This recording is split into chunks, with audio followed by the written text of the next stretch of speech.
ఈనాటి కార్యక్రమంలో ద్విపద సిద్ధాంతంకు సంబంధించినటువంటి మరికొన్ని సమస్యలను మనం సాధించడానికి ప్రయత్నం చేద్దాం.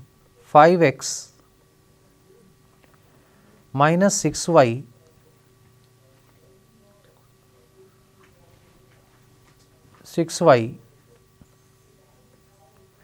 all to the power of 14 విస్తరణలో x is equal to 2/5, y is equal to 1/2 అయితే సంఖ్యాత్మక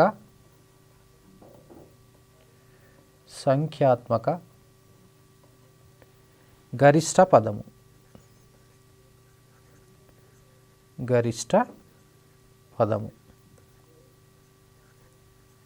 numerically greatest term in the given expansion 5x minus 6y all to the power of 14. So మొదట ఈ 5x minus 6y all to the power of 14ను standard ఫామ్లో రాసుకుందాం. అంటే 5x common తీయాలి. 5x common తీస్తే 1 minus 6y/5x అవుతుంది all to the power of 14. అంటే దీన్ని ఎలా రాయవచ్చు? 5x to the power of 14 into 1 minus 6y/5x all to the power of 14. ఇప్పుడు ఈ విస్తరణ ప్రామాణిక రూపము అంటే స్టాండర్డ్ రూపంలో ఉన్నది, స్టాండర్డ్ ఫామ్లో ఉన్నది. మనం ఇచ్చట కనుక్కోవాల్సింది ఒక విషయం గమనించాలి. n అంటే 14, mod x అంటే mod ఆఫ్ మైనస్ 6y/5x అంటే 6y/5x అవుతుంది. ఇప్పుడు ఇక్కడ y విలువ x విలువ రెండు ప్రతిక్షేపిద్దాం. 6 ఇంటూ 1/2, 5 ఇంటూ 2/5 అంటే 5 క్యాన్సిల్ అవుతుంది. ఇక్కడ 3/2 వస్తుంది. ఒకసారి గమనించండి, mod x విలువ 3/2. మనము n+1 mod x by mod x+1 గతంలో చర్చించుకున్నాం మనం. సో మొదట ఈ విలువను మనము గణించాలి. అంటే we have to evaluate the value of n+1 into mod x by mod x+1. n అంటే ఇక్కడ ఎంత అండి? 14 కాబట్టి 15 into 3/2 upon 3/2 + 1. This is 45/2 by 5/2 అంటే ఇక్కడ మనకు 9 వస్తుంది. అంటే ఇది p ఇంటిజర్ రూపంలో ఉంది. p అనేది పూర్ణాంకము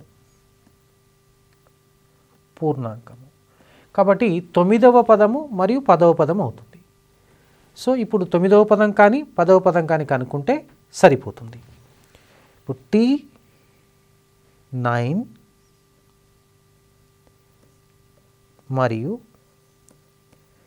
T10లు NGTs. ఈ వాల్యూస్ మీరు మామూలుగా సాధారణంగా గత ఎపిసోడ్లో చర్చించుకోవడం జరిగింది.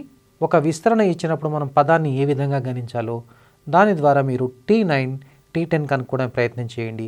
తద్వారా మనకు ఒక ఇచ్చినటువంటి యొక్క విస్తరణలో సంఖ్యాత్మక గరిష్ట పదాన్ని కనుక్కోవడానికి అవకాశం ఉంటుంది. x-1, x-2, x-3 dash dash x-18 విస్తరణలో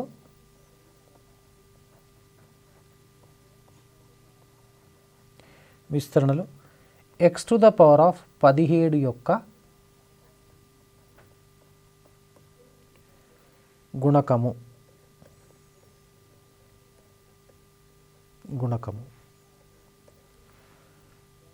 option A 164,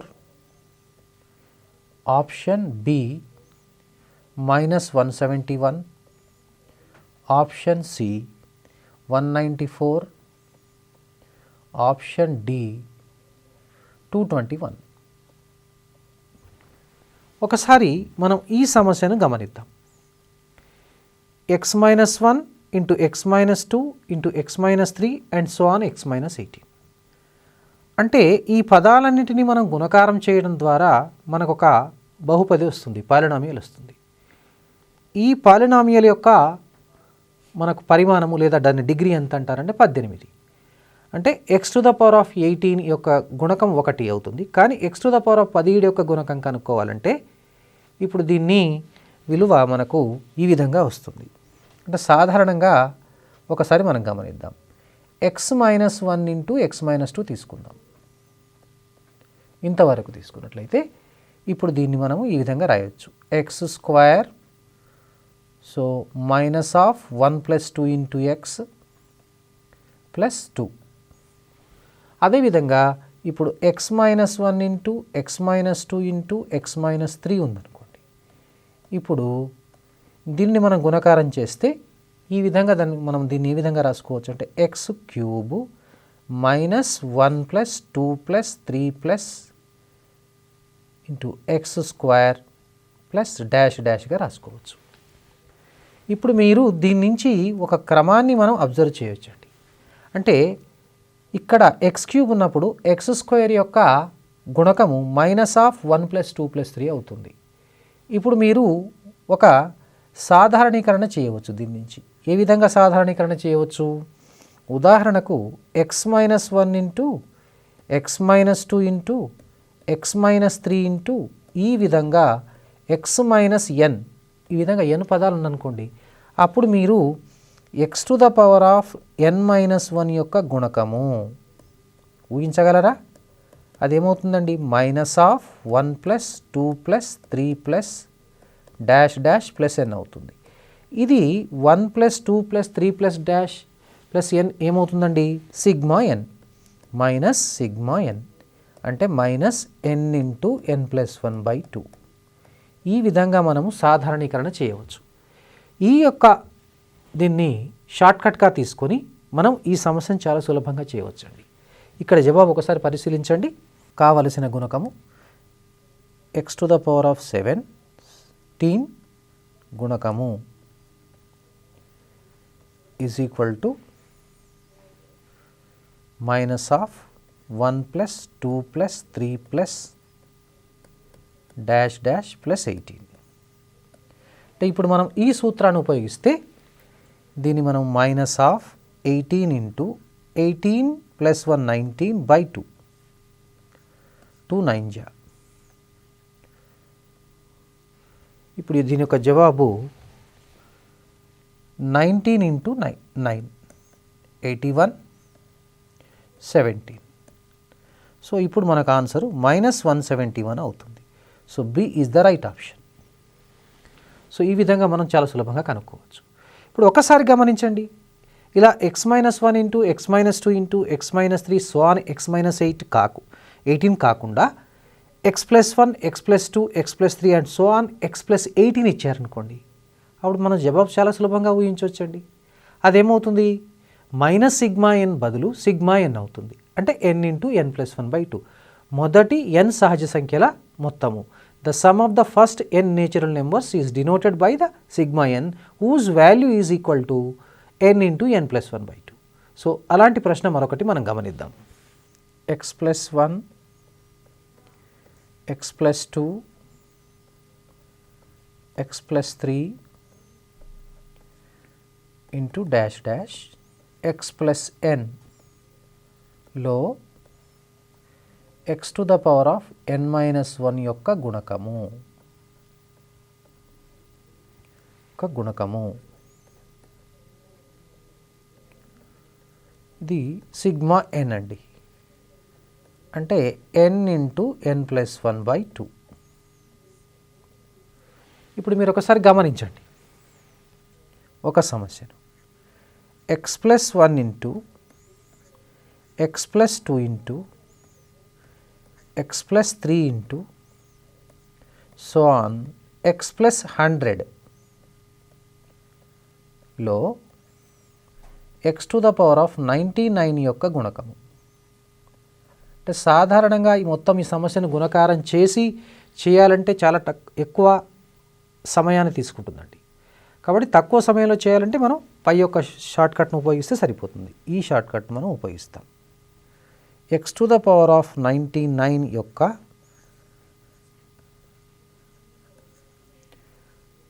గుణకము is equal to sigma n, n is equal to 1 to 100. అంటే ఇది 1 + 2 + -100. అంటే చూడండి, ఇప్పుడు మనం ఈ సూత్రంలో ప్రతిక్షేపిస్తే 100 × 101/2, 2 1 జా 250 జా. సో 101 × 50 అంటే 50. సో ఇది సరి అయిన జవాబు అండి. సో ఈ విధంగా మనము సమస్యను చాలా సులభంగా చేయొచ్చు. ఇది చాలా ముఖ్యమైన ప్రశ్న అండి. ఇది చాలాసార్లు కూడా గత పరీక్షలో రావడం జరిగింది. 4th root 5 plus 5th root 4 whole to the power of 100 విస్తరణలోని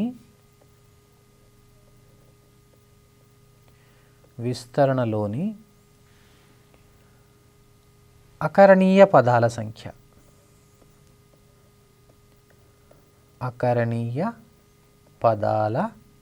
సంఖ్య.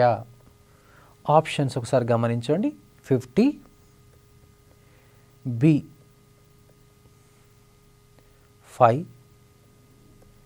C 6, D 51. ఒకసారి విస్తరణ మనం గమనించినట్లయితే 4th root 5 plus 5th root 4 whole to the power of 100 విస్తరణలోని అకరణీయ పదాల సంఖ్యలు మాత్రమే కనుక్కోవాలి. మొత్తము పదాల సంఖ్య అంటే చాలా సులభంగా చెప్పగలుగుతామండి, అది 101. కానీ ఆ 101 పదాలలో కరణీయ పదాలు ఎన్ని ఉన్నాయి, అకరణీయ పదాలు ఎన్ని ఉన్నాయి అవి రాయాలి. అంటే అకరణీయం అయ్యేటువంటి యొక్క పదాలు, అకరణీయ సంఖ్యగా సూచించేటువంటి యొక్క పదాలను కనుక్కోవాలి. అంటే దాన్ని ఎలా కనుక్కోవాలి, దానికి ఒక షార్ట్ కట్ ఉందండి. ఎలా కనుక్కోవాలంటే ఫస్ట్ మొట్టమొదట దీనికి సులభ పద్ధతి ఉంది. ఆ సులభ పద్ధతి లేకపోతే మామూలుగా సాధారణంగా చేసే పద్ధతి ఒకసారి మనం దాన్ని గమనించి దానిని మనము అవగాహన చేసుకున్న తర్వాత మనము ఈ షార్ట్కట్ మెథడ్లో చేయడానికి మనం ప్రయత్నం చేద్దాం. సో ఇలాంటి సమస్య వచ్చినప్పుడు ఏం చేస్తామంటే సాధారణంగా ఏదైనా అకరణీయ సంఖ్య పదాలు కలిగిన ఏదైనాటువంటి పదం దీనిలో సాధారణ పదాన్ని TR+1గా తీసుకొని ఆ TR+1గా తీసుకొని దాని నుండి మనం R విలువను కనుక్కొని ప్రతిక్షేపించుకుంటూ వెళ్ళినట్లయితే మనం ఏ పదాలు అకరణీయమవుతాయో ఆ పదాలన్నింటినీ మనం లెక్కిస్తే మనకు సాధారణంగా ఇక్కడ అకరణీయ పదాల సంఖ్య వస్తుంది. లేకపోతే దీనిలో మనం అంకశ్రేణి యొక్క భావన తీసుకొని కూడా ఎన్ని పదాలు వస్తుందో చేయవచ్చు. కానీ దానికంటే చాలా సులభమైన పద్ధతి, మనం దాన్ని 1 నిమిషము లేదా 30 సెకండ్లు చేయడానికి అవకాశం ఉంది. అటువంటి పద్ధతి మనం చేయడానికి ప్రయత్నం చేద్దాం. దీనిని ప్రశ్నను తిరిగి మార్చి రాద్దాం. దీన్ని ఎలా రాయొచ్చు అంటే 5 to the power of 1/4 plus 4 to the power of 1/5 whole to the power of 100. అంటే ప్రశ్న యొక్క స్వరూపం మారదండి, దాని యొక్క ప్రశ్న యొక్క రూపాన్ని మార్చడం జరిగింది. ఇచ్చట ఫస్ట్ మొదట ఈ 4,5ల LCM కనుక్కుందాం. ఇక్కడ 5 ప్రధాన సంఖ్య కాబట్టి 4 ఒక సరి సంఖ్య కాబట్టి 4కు 5కు ప్రధాన సంఖ్య. ఇప్పుడు 4కు 5కు కాసాగ ఏమవుతుందో 4 × 5 కాబట్టి 20. ఇప్పుడు మనము ఈ అకరణీయ పదాల సంఖ్య ఈజ్ ఈక్వల్ టు ఈ 100ను 20 చేత భాగహారం చేసి దాని యొక్క పూర్ణాంకిక విలువ, దీన్ని ఇంటగ్రల్ పార్ట్ అంటారు. ఇంటగ్రల్ పార్ట్ ఆఫ్ 100/20 అంటే 100ను 20 చేత భాగించగా వచ్చే భాగఫలం మాత్రమే తీసుకోవాలండి, శేషాన్ని పరిగణలోకి తీసుకోవద్దు. +1. ఇప్పుడు ఇది ఇంటగ్రల్ పార్ట్ ఆఫ్ 5 +1 అవుతుంది. ఇంటగ్రల్ పార్ట్ ఆఫ్ 5 అంటే దాంట్లో 5 కదండి. సో 5 + 1. ఇప్పుడు మనకు జవాబు 6 అవుతుందండి. So C is the right option. So ఈ విధంగా మనము ఈ సమస్యను సాధించవచ్చు. మరొక సమస్యను చూద్దాం. 5th √3 + cubed √7 ⁻³ 36లో కరణీయ పదాల సంఖ్య.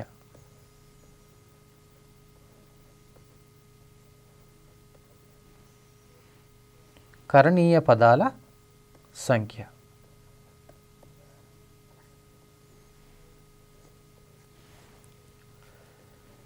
A 30, B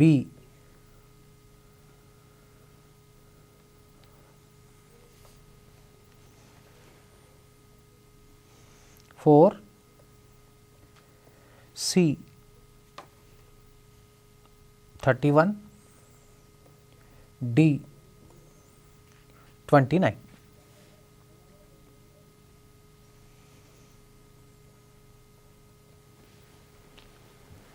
ఇప్పుడు ఈ సమస్యలో అడిగింది ఏమిటంటే కరణీయ పదాల సంఖ్య అడిగాడు. అంటే కరణీయ పదాల సంఖ్య అంటే అకరణీయాలు కానివి. అంటే మనం మొట్టమొదట ఏం చేయాలి, ఇక్కడ ఈ విస్తరణలో వచ్చేటటువంటి యొక్క మొత్తము పదాల సంఖ్య మొదట కనుక్కోవాలి. తర్వాత అకరణీయ పదాల సంఖ్య కనుక్కోవాలి. మొత్తము పదాల సంఖ్యలో నుంచి అకరణీయ పదాల సంఖ్యను తీసివేస్తే మనకు కరణీయ పదాల సంఖ్య వస్తుంది. సో ఫస్ట్ మొట్టమొదట సమస్యను ఈ విధంగా రాసుకోవచ్చు.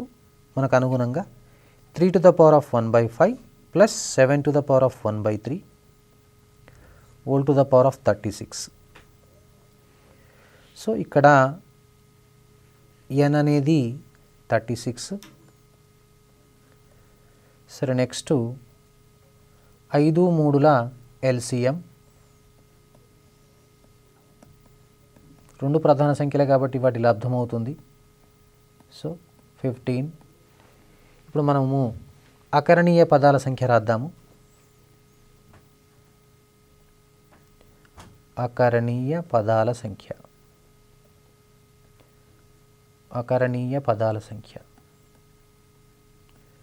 ఈ అకరణీయ పదాల సంఖ్య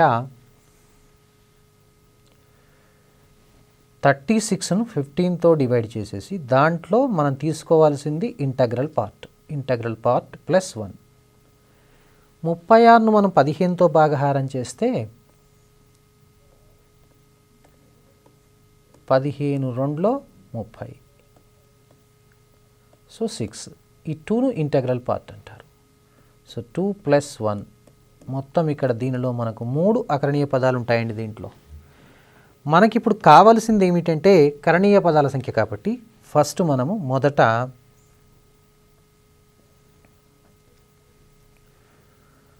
మొత్తము పదాల సంఖ్య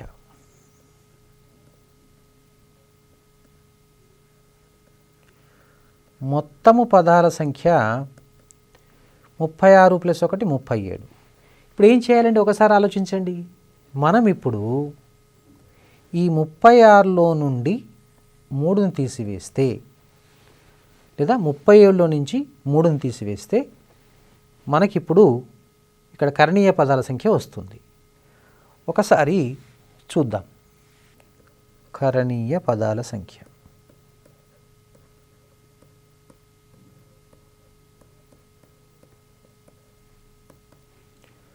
-37 -3 34.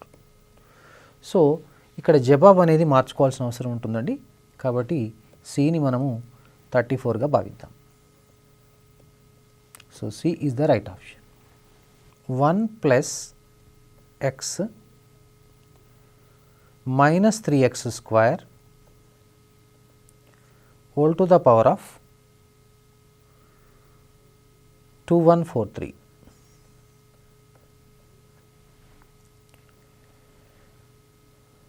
విస్తరణలోని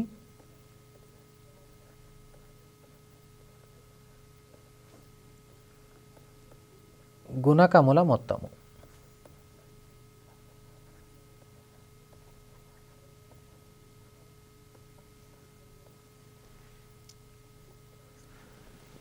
Sum of the coefficients of the expansion 1 plus x minus 3x square whole to the power of 2143 అండి. ఇది ప్రశ్న.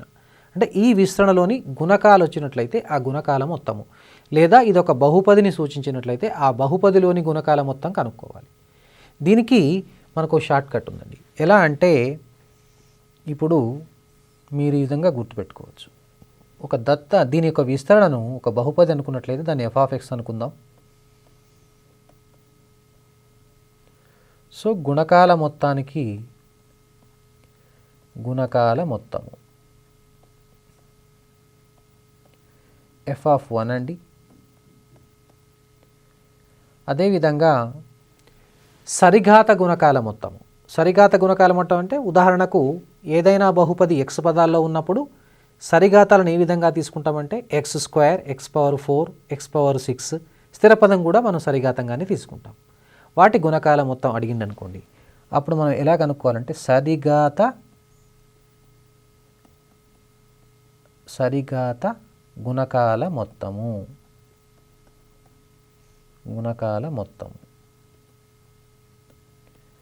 Is equal to f(1) plus f(-1)/2. మరి సరిఘాత గుణకాల మొత్తం ఉన్నప్పుడు బేసిఘాత గుణకాల మొత్తం కూడా కనుక్కోవచ్చు.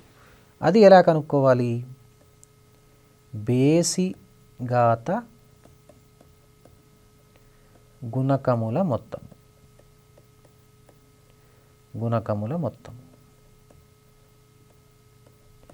అది f(1) మైనస్ f(-1/2).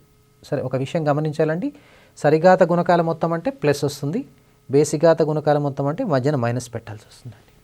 సరే, ఇప్పుడు ఇక్కడ అడిగింది మనకు విస్తరణలోని గుణకముల మొత్తం అడిగాడు కాబట్టి ఇచ్చినటువంటి విస్తరణను మనం f(x) అనుకొని x బదులు గనక 1 ప్రతిక్షేపిస్తే వచ్చేటటువంటి యొక్క విలువనే ఆ విస్తరణలోని గుణకాల మొత్తంగా భావిస్తాం, మనం తీసుకుంటాం.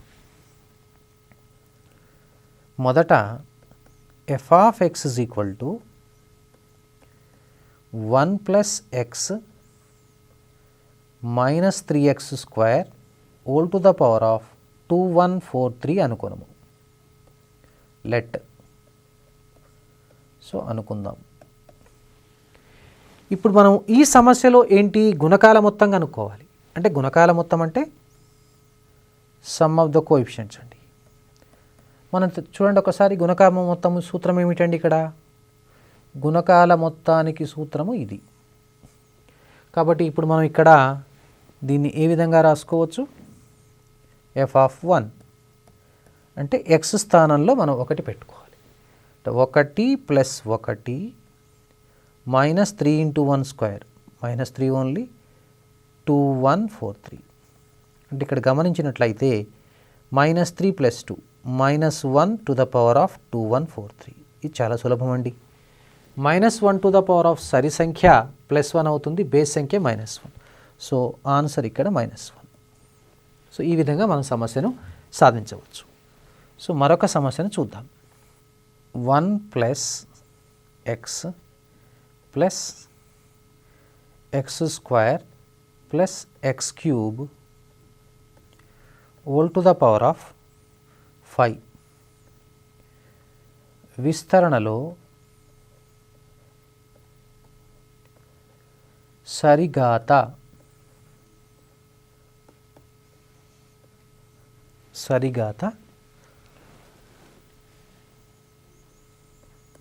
గుణకముల మొత్తము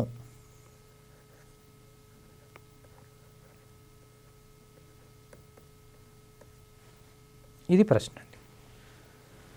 అంటే the sum of the coefficients of the odd powers of X in the expansion of 1 + x + x² + x³ whole to the power of 5. ఒకసారి మీరు దీనికి సంబంధించిన సూత్రాన్ని ఒకసారి చూడండి. సరిఘాత గుణకాల మొత్తము is equal to f(1) + f(-1/2). అంటే మొదట ఇచ్చినటువంటి యొక్క విస్తరణను f(x)గా భావించి f(1), f(-1) విలువలు కనుగొని మనం ఇక్కడ ప్రతిక్షేపించినట్లయితే మనకు వస్తుందండి. సో కాబట్టి f(x) is equal to 1 + x + x² + x³ whole to the power of 5 అనుకొనము. Say or let. అవసరమైనటువంటి యొక్క విలువలు కనుక్కోవడం. ఇక్కడ మనకు అవసరమైన విలువ ఏందండి? f(1) అంటే 1 + 1 + 1 + 1 టు ద పవర్ ఆఫ్ 5 అంటే 4 టు ద పవర్ ఆఫ్ 5. దీన్నే మనం 2 టు ద పవర్ ఆఫ్ 10గా కూడా రాయవచ్చు. 4 అంటే 2² కాబట్టి. f(-1) చూద్దాం. 1 - 1 + 1 - 1 whole to the power of 5. ఇది 0 అవుతుంది. మనకు సరిఘాత గుణకముల మొత్తము. సూత్రం ఏమిటండి? ఒకసారి ఆలోచించండి. ఇక్కడ సూత్రము f(1) + f(-1/2). సో ప్రతిక్షేపిస్తే ఇప్పుడు ప్రతిక్షేపించవలసిన విలువలు ఒకసారి చూడండి. ఈ విలువ దీని బదులు, ఈ విలువ దీని బదులు. అంటే ఇప్పుడు 2 to the power of 10 + 0/2.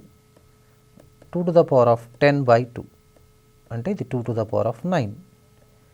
2 to the power of 5 అంటే 32. 2 టు ద పవర్ ఆఫ్ 6 అంటే 64. 7 అంటే 128. 2 to the power of 8 256. 2 to the power of 9 512. So answer is 512. So ఈ విధంగా మనకు ఇచ్చినటువంటి విస్తరణలో సరిఘాత గుణకాల మొత్తం కనుక్కోవచ్చు. మరొక సమస్యను చూద్దాం. 1 - x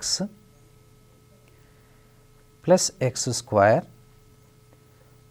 - x³ whole to the power of 5.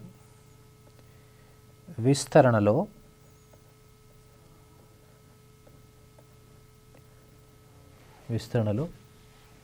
బేసి ఘాత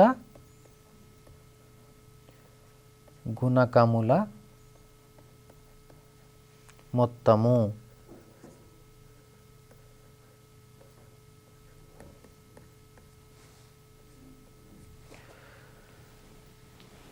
The sum of the coefficients of odd powers of x in the given expansion. ఇచ్చినటువంటి విస్తరణలో మనము the sum of the coefficients of odd powers of X find out చేయాలండి. అంటే బేసిఘాత గుణకముల మొత్తం కనుక్కోవాలి. అంటే దానికి సంబంధించినటువంటి ఒక సూత్రాన్ని ఒకసారి గమనించండి. మనం ఈ సూత్రాన్ని పరిగణలోకి తీసుకోవాలి. సూత్రాన్ని గమనిస్తున్నారా? f(1) - f(-1/2). f(1) - f(-1/2). అంటే ఇప్పుడు ఈ సమస్యలో కూడా మనం చేయవలసింది ఏంటంటే f(1) కనుక్కోవాలి, f(-1) కనుక్కోవాలి. f(1)లో నుంచి f(-1) తీసేసి దాన్ని 2 చేత భాగాహారం చేసినట్లయితే, డివైడ్ చేసినట్లయితే మనకు కావలసినటువంటి జవాబు వస్తుంది. f(x) = 1 - x + x² - x³ whole to the power of 5 అనుకోనము. లెట్. ఇప్పుడు మనం ఇక్కడ f(1) కనుక్కుందాం. 1 - 1 + 1 - 1 whole to the power of 5. ఇది 0 అవుతుంది. f(-1) కనుక్కుందాం. అంటే 1 plus 1 plus 1 plus 1 whole to the power of 5, 4 to the power of 5. తెలుసు, మనం దీన్ని 2 టు ద పవర్ ఆఫ్ 10గా రాసుకోవచ్చు. ఇక సూత్రం విషయానికి వచ్చినప్పుడు మనం ఈ విలువ కనుక్కోవాలి కాబట్టి బేసిఘాత గుణకముల మొత్తము ఈ విలువ కనుక్కోవాలి కాబట్టి దానికి సూత్రము f(1) minus f(-1/2), 0 minus 2 to the power of 10/2, దీన్ని minus 2 to the power of 9, 512. ఇది జవాబు అండి. సో ఈ విధంగా మనం సమస్యను సాధించవచ్చు. ద్విపద గుణకములు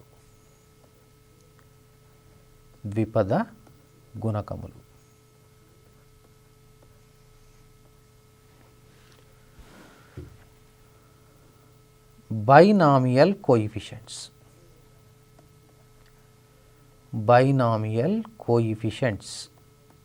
ఇవి చాలా ఇంపార్టెంట్ అండి. ఈ ద్విపద గుణకాలు అంటే ఏమిటి, దాని గురించి ఒక కొద్దిసేపు మనం చర్చించుకొని తర్వాత సమస్యలను సాధిద్దాం. మనము 1 + x whole to the power of n యొక్క విస్తరణ మనకు తెలుసు. దీన్ని nc0 plus nc1x plus nc2x² plus nc3x³ plus so on dash dash plus ncrr plus so on dash dash ncn x to the power of nగా రాయవచ్చు అని మనకు తెలుసు. దీనిని ప్రామాణిక రూపం అని అంటారు, స్టాండర్డ్ ఫామ్ అంటారు. ప్రామాణిక రూపము, స్టాండర్డ్ ఆర్ ప్రామాణిక ఫామ్ రూపము అంటారు. ఇప్పుడు మనం ఏం చేద్దామంటే ఇరువైపులా x = 1 ప్రతిక్షేపిద్దాం. x = 1 వ్రాయగా చూడండి ఏమవుతుంది, nc0 plus nc1 plus nc2 plus so on ncn is equal to 2n అవుతుంది. అయితే సాధారణంగా మనం దీన్ని ఈ విధంగా గుర్తుపెట్టుకోవచ్చు. c0 plus c1 plus c2 dash dash plus cn equal to 2n. అంటే 1 + x whole to the power of n అనే విస్తరణలోని గుణకాల మొత్తం 2 to the power of n కదండి. అదేవిధంగా సరిఘాత గుణకాల మొత్తము బేసిఘాత గుణకాల మొత్తం కూడా రాయొచ్చు కదండి. అవి ఏమవుతాయంటే ఎలా అంటే x = -1 ప్రతిక్షేపించి మనం గమనించవచ్చు. దానిని మనం ఇలా ఈ విధంగా గుర్తుపెట్టుకోవచ్చు. f(x) అనుకున్నట్లయితే f(1) ప్లస్ f(-1/2), కాబట్టి 2n/2 వస్తుంది ఒకటి, అది 2n-1. అదేవిధంగా మరొకసారి 2n/2, that is 2n-1. So మనం ఇప్పుడు దీన్ని ఈ విధంగా కూడా గుర్తుపెట్టుకోవచ్చు. c0 plus c2 plus c4 dash dash is equal to c1 plus c2 plus c3 plus dash dash is equal to 2n-1. ఇవి మనకు పరీక్షలో రావడానికి అవకాశం ఉంది. nc0, nc1, nc2, ncr, ncnలను మనం వాటిని విత్ యూజువల్ నొటేషన్ అంటారండి. అంటే సాధారణంగా మనం వాటిని c0, c1, c2 dash dash cn అనిగా రాస్తాం. అంటే ఈ అధ్యాయంలో కనుక మనము సాధారణంగా వీటిని మనము c0 అంటే nc0 అని అర్థం అండి, c1 అంటే nc1 ద్విపద గుణకాలు, ఇది గుర్తుపెట్టుకోవాలి. c0, c1 dash dash cr, cnలను ద్విపద గుణకాలని అంటారు. సో ఈ విధంగా మనం గుర్తుపెట్టుకోవచ్చు. అదేవిధంగా 1 + x whole to the power of -1 ఉందనుకుందాం. అంటే ఇక్కడ గమనించవలసినటువంటి విషయం ఏంటంటే ఒకసారి ద్విపది యొక్క ఘాతాన్ని గనక మనం పరిశీలించినట్లయితే ఘాతం అనేది ఇక్కడ పూర్ణాంకం కాదు, ఇది మామూలుగా రుణ పూర్ణాంకం అయింది. మరి అటువంటి అప్పుడు మనకేమొస్తుంది, ఒకసారి గమనించవలసినటువంటి విషయం ఏంటంటే 1 + x whole to the power of -1 యొక్క విస్తరణ 1 - x + x² minus x cube plus x to the power of 4, so plus dash dash infinity. ఇక్కడ ఇది నియమాన్ని పాటిస్తుంది, mod x less than 1. అంటే mod x less than 1 అయినప్పుడు మాత్రమే ఈ విస్తరణ వ్యవస్థితమవుతుంది. ఇది దీనిలో అనంత పదాలు ఉంటాయండి. అంటే పూర్ణాంకం అయితే తప్ప, పూర్ణాంకం కాకుండా అకరణీయ సంఖ్య కానీ ఘాతము లేకపోతే రుణపూర్ణాంకమైనప్పుడు ద్విపద విస్తరణలో అనంతమైన పదాలు ఉంటాయి, అది గమనించాలి. దీన్ని అవకలనం చేస్తే -1 into 1 plus x whole to the power of -2, 0 -1 plus 2x minus 3x square plus 4x cube. అదేవిధంగా plus next 5x to the power of 4 plus dash dash infinity. Minus చేత గుణకారం చేయండి. 1 plus x whole to the power of -2 is equal to 1 minus 2x plus 3x square minus 4x cube plus 5x to the power of 4 minus dash dash infinity. దీన్ని తిరిగి మనం అవకలనం చేస్తే 1 plus x whole to the power of -3 వస్తుంది. అదేవిధంగా మనము 1 minus x whole to the power of -1, ఇవన్నీ ప్లస్లు వస్తాయండి. 1 plus X plus X square plus X cube and so on dash dash infinity. ఇక్కడ కండిషన్ కూడా mod x less than 1. దీన్ని అవకలనం చేయడం ద్వారా రెండవది వస్తుందండి. ఎలా అంటే చూడండి ఒకసారి, -1 into 1 minus x whole to the power of -2, derivative ఇక్కడ -1 is equal to 0 plus 1 plus 2x plus 3x square plus dash dash infinity. ఇదొకటి గుర్తుపెట్టుకుంటే చాలండి. ఇప్పుడు ఇది 1 minus x whole to the power of -2 is equal to 1 plus 2x plus 3x square plus 4x cube and plus so on dash dash infinity. ఇప్పుడు మనం కొన్ని సమస్యలు చేద్దాం. ఈ 1 minus x whole to the power of p/q విస్తరణ ఏ విధంగా ఉంటుంది? దీని విస్తరణ 1 plus p/1 factorial into x/q plus p into p plus q by 2 factorial into x/q whole square plus dash dash అనంత పదాలు ఇన్ఫినిటీ వరకు ఉంటుందండి. ఇక్కడ కూడా mod x is less than 1. ఇప్పుడు మనం దీని ఆధారంగా మనకు పరీక్షలో కొన్ని సమస్యలు రావడానికి అవకాశం ఉందండి. మనం ఆ ప్రశ్నలు ఒకసారి పరిశీలిద్దాం. 1 plus 3/4 plus 3 into 5 by 4 into 8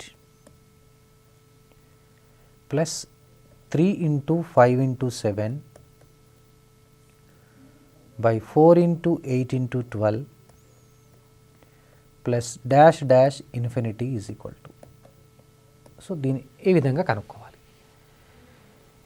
ఇప్పుడు మనం దత్త శ్రేణిని ఎస్గా భావిద్దాం. అంటే ఎస్గా భావిస్తే చూడండి ఒకసారి, అంటే గివెన్ సిరీస్ను మనం ఎస్ అనుకుందాం. దీనిని ఈ విధంగా రాస్తాను. 1 ప్లస్ 3 ఇంటూ 1/4 ఓకే, ప్లస్ దీన్ని 3 ఇంటూ 5/2 ఫ్యాక్టోరియల్ ఇంటూ 1/8. ఒకసారి గమనించండి, ఇక్కడ 2 ఫ్యాక్టోరియల్ అంటే 2 కాబట్టి 8 ఇంటూ 2 16 అవుతుంది. 2 ఫ్యాక్టోరియల్ ఇంటూ 1/8. సో 1/8 కాకుండా ఇక్కడ మనకు ఉండవలసింది ఒకసారి చూడండి 32 కాబట్టి ఇక్కడ 16 ఉండాలండి. రైట్. ఇప్పుడు మనకు ఇక్కడ 1/16 రైట్. ప్లస్ దీన్ని ఏ విధంగా రాయొచ్చు అంటే 3 into 5 into 7/3 factorial into 1/64 dash dash infinity. దీన్ని మనము 1 plus 3/1 factorial to 1/4 plus 3 into 5/2 factorial. ఈ 1/16ను మనం 1/4 హోల్ స్క్వేర్గా రాసుకోవచ్చు. 2 పదాలు చాలండి, సరిపోతుంది ఇక మన లెక్క చేయడానికి. ఇప్పుడు మనము మీరు గమనించవలసిన విషయం ఏంటంటే దీనిని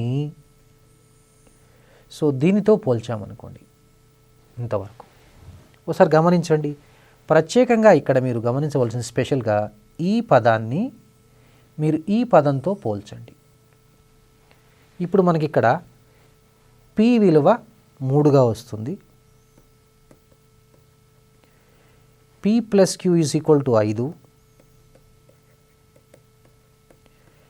x/q ఈజ్ ఈక్వల్ టు 1/4. దీని ద్వారా మనము p విలువ, q విలువ మరియు x విలువ కనుక్కోవచ్చు. కనుక్కున్నట్లయితే చూడండి ఒకసారి, 3 plus q is equal to 5, q is equal to 2. ఇక్కడ x అనేది క్యూబ్, ఇక్కడ చూడండి x/q ఈజ్ ఈక్వల్ టు, మీరు గమనించవలసిన విషయము 1/4 అండి. x is equal to q/4 అంటే 1/2 వస్తుంది. మనకు అవసరమైంది s విలువ కాబట్టి ఈ s విలువను మనం దీంతో పోల్చాలండి. దేర్ ఫోర్ మనకు కావలసినటువంటి యొక్క విలువ s is equal to 1 - x whole to the power of ఇది -p/q అండి. గమనించాలి ఒక విషయం, ఇది -p/q విస్తరణ, రైట్. ఇప్పుడు మనము -p/q ప్రతిక్షేపిస్తే 1 - 1/2 -3/q విలువ 2 అంటే 1/2 whole to the power of -3/2. దీన్నే మనము 2 టు ద పవర్ ఆఫ్ 3/2 అంటే దీన్ని √2 హోల్ క్యూబ్ అండి, 2√2 వస్తుంది. ఇది జవాబు. మరొకసారి సూత్రాన్ని జ్ఞప్తికి తెచ్చుకుందాం. ఈ సూత్రము చాలా ఇంపార్టెంట్ కాబట్టి మరొకసారి జ్ఞప్తికి తెచ్చుకొని మరొక సమస్యను సాధిద్దాం. 1 - x whole to the power of -p/q is equal to 1 plus p/1 factorial into x/q plus p into p plus q by 2 factorial into x/q whole square plus dash dash infinity. ఇది జాగ్రత్తగా గుర్తుపెట్టుకోండి. ఇప్పుడు ఒక సమస్యను సాధిద్దాం. 1 - 3/4 plus 3 into 5/4 into 8 -3 into 5 into 7/4 into 8 into 12 plus dash dash infinity. ఈ సమస్యను ఎలా సాధించాలి? ఇక్కడ ఇచ్చినటువంటి యొక్క ఈ అనంత శ్రేణిని గమనించినట్లయితే ఈ శ్రేణిలో ఈ symbols plus or minus change ఉన్నాయి. అంటే దీనివల్ల కన్ఫ్యూజ్ కావాల్సిన అవసరం లేదండి, ఇదే సూత్రాన్ని ఉపయోగించి చేయొచ్చు. ఒకసారి చూడండి ఎలా చేయాలో. మనం దీనిని ఎస్గా భావించి ఎస్ ఈజ్ ఈక్వల్ టు మన కన్వీనియన్స్ కోసం ఈ విధంగా రాస్తున్నానండి. 3 ఇంటూ లేదా 3/1 ఫ్యాక్టోరియల్ ఇంటూ -1/4. గమనిస్తున్నారా? రాయొచ్చు కదండి ఈ విధంగా. అదేవిధంగా దీన్ని 3 into 5/2 factorial into -1/4 whole square. దీనిని plus 3 into 5 into 7/3 factorial into -1/4 whole క్యూబ్గా రాయవచ్చు. మీరు ఒకసారి సూక్ష్మీకరించి చూస్తే దత్తశ్రేణి అవుతుందండి ఇది. ఇప్పుడు మనం ఏం చేయాలంటే ఈ ఎస్ ఈజ్ ఈక్వల్ టు దాంట్లో ఎడమ భాగము కుడి భాగము అంటే రైట్ హ్యాండ్ సైడు. దీనిని మనము ఈ భాగాన్ని దీనితో పోలిస్తే మీరు ఇక్కడ గమనించవలసినటువంటి విషయం ఏంటంటే p విలువ 3, p plus q 5, x/q is equal to -1/4 అవుతుంది. గమనిస్తున్నారా? అంటే P 3 కాబట్టి Q విలువ మనం 2 అని చెప్పవచ్చు. ఇక X విలువ -1/2 అవుతుంది. ఇప్పుడు మనకు అవసరమైంది ఏంటండి? ఎస్ఏ కదా. S is equal to 1 minus half minus 1 plus half whole to the power of -3/2. అంటే దీన్ని మనము 3/2 whole to the power of -3/2. దీన్ని మనం 2/3 whole to the power of 3/2గా రాసుకోవచ్చు. అంటే 2√2/3√3. ఇదే మనకు కావలసినటువంటి జవాబు అవుతుంది. సో ఈ విధంగా మనం సమస్యలను సాధించుకోవచ్చు. ఇంతవరకు మనము ద్విపద సిద్ధాంతం గురించినటువంటి యొక్క అన్ని భావనలకు మరియు వాటికి సంబంధించినటువంటి యొక్క ప్రశ్నలను మనము సాధించడం జరిగింది. సాధ్యమైనంత వరకు వివిధ పోటీ పరీక్షల్లో వచ్చేటటువంటి యొక్క సమస్యలను మనము ఈ యొక్క పాఠ్యాంశంలో సాధించడానికి ప్రయత్నం చేయడం జరిగింది.